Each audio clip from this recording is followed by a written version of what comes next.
Welcome everyone. So in this video, I'm going to show you how to work out this problem. This problem involves finding the demand function based on what you're given.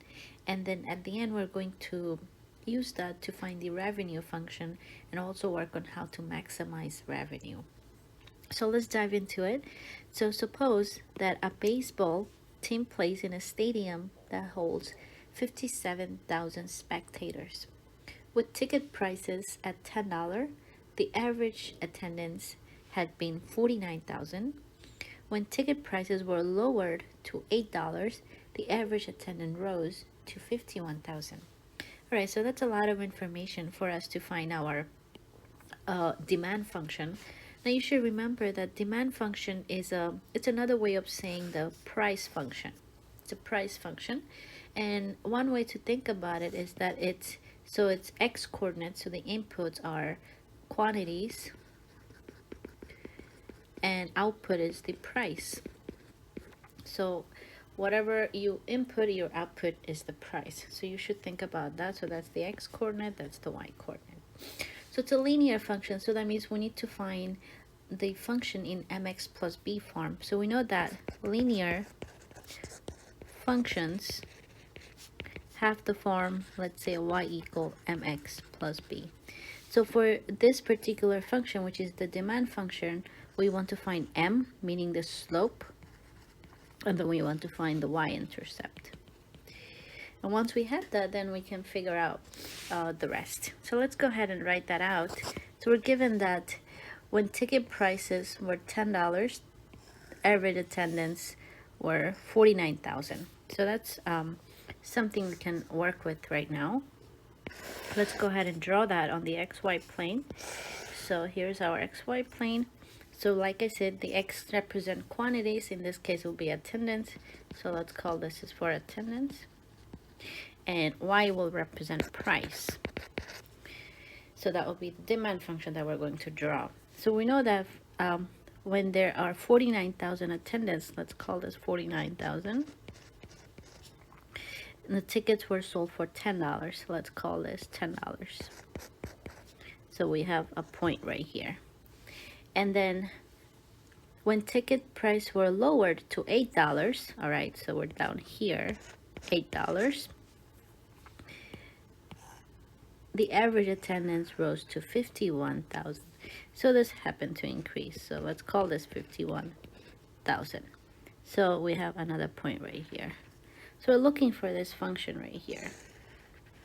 Let's just say this is the demand function, which is a linear function. So we need to find the slope of this line. And the slope we're going to find by using the old-fashioned y equal y2 minus y1 over x2 minus x1. So the slope, we know it is given as y2 minus y1 over x2 minus x1. So if this is one of the points, so it has 49,000 comma 10, and this is the other point, 51,000 comma 8. Let's label them. So let's call this x1 y1 and this one x2 y2. So if I substitute these into my formula for the slope, I have, so y2 is 8, y1 is 10 over x2, that's 51,000 minus x1, that's 49,000. And then we simply subtract them. So this will give us negative 2 on top, and 51,000 minus 49,000, that's about 2,000. And then if you simplify this, you know your m is simply negative 1 over 1,000. Great, so we have the m. Now we need to find the y-intercept. Well, y-intercept, we can find it by simply picking one of the point and plugging it back to the mx plus b form equation. So we know our equation is y equal mx plus b form. So let's find b. Well, I'm going to pick this point. You can pick the bottom one also, no big deal. So for x value, I'm going to plug in 49,000, and m, we know that's 1 over 1,000. X is 49,000 plus b, and y is 10. And we simplify this, so this would give us negative 49 here, 10 on the left hand side, plus b, which means b is equal to 59.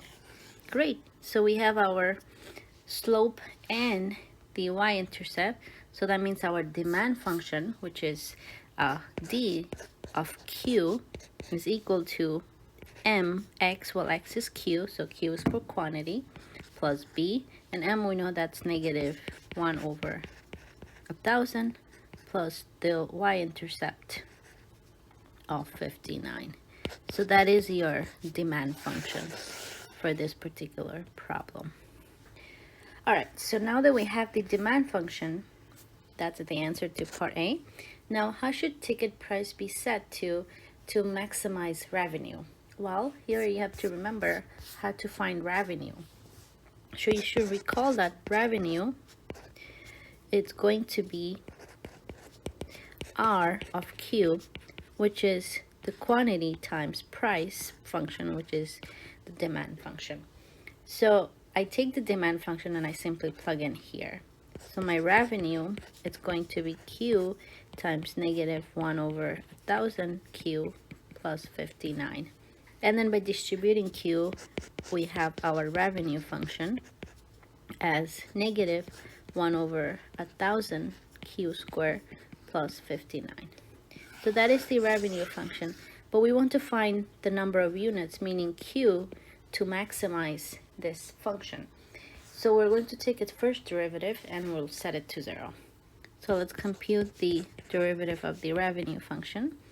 So using the power rule, you bring down the power for 2 and subtract 1. So that's negative 2 over 1,000 Q. So I'm sorry, I forgot the Q here. So when I distribute it, it's 59Q. So now I differentiate plus 59. And then I set this equal to 0 to find the number of units that will maximize this. So when you set it to 0, you start solving for Q. So we have, so I can move the negative portion to the right hand side. I have 59 is equal to 2 over 1,000 Q. And 2 over 1,000, we know that's 1 over 500. Q is equal to 59, and then we can multiply both sides by 500, so that's 59 times 500 is equal to Q. So assuming this will give us the maximum revenue, we need to test the second derivative function. So this will give you about 29,500.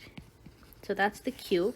Now let's check if the second derivative, what does the second derivative tell us? So if you take the derivative of this function, so that's going to give us, I'm sorry, not that function.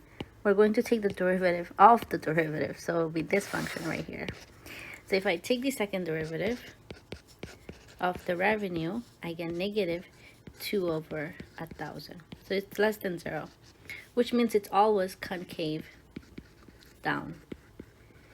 That means this number will give us the maximum revenue. Okay, so that is great. So now we can plug this into our demand function and find the price that we should sell these many tickets, or this many attendants in this case. So the demand of this item, 29,000, it's going to be, so going back to our demand function, it's right here. So plug in Q into this, we will have the price. So if I plug in Q into that, so that will be just negative 1 over 1,000 times 29,500 plus 59. And once you put this in your calculator, you'll get 2950. Which means that the ticket should be sold at 2950 to maximize revenue.